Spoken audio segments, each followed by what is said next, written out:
Sobrang init na ng panahon ngayon, kaya nga naisipan namin gumawa ng banana con yelo. At eto nga, iniwanan ng mahal ko yung mga saging dito at kamote. Ayan, bumili rin pala ako ng leche flan at gatas para dun sa gagawin nating banana con yelo. Ayan nga pala yung saging, fresh na fresh nga pala yan. Galing nga pala yan kay Apong Boy. Yan.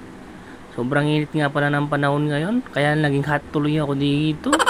At ito nga linagay na namin sa baso para naman makainom na kami dito ng banana con yelo. Masarap nga kasi yan. Igupin mo yung sabaw no? At ito nga linagyan na namin ng leche flan sa libutad. Ayan napakatapis niyan. Parang ikaw, sweet na sweet no?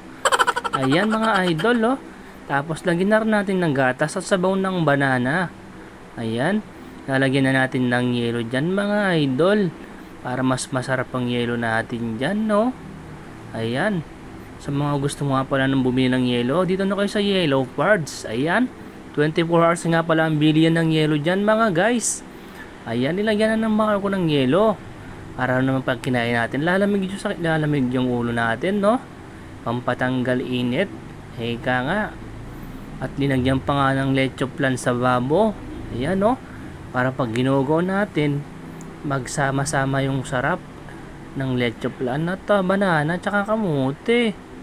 Ayan napakatagal nga ng mahal ko dyan natutuyot na tuloy yung lalamunan ko.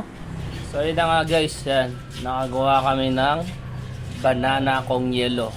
Ayan, linagyan pa namin ng leche flan special. Yan, sa mga gustong mag business, ayan basic na basic lang ang business para hindi kami naiinip Ayan gayahin nyo na yan Tara, kain tayo mga guys. Yun na guys, banana con yelo. Legit masarap ang gawa.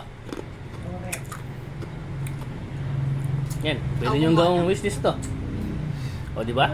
Sa mga buwan trabaho nyan, pwede nyo business to mga idol.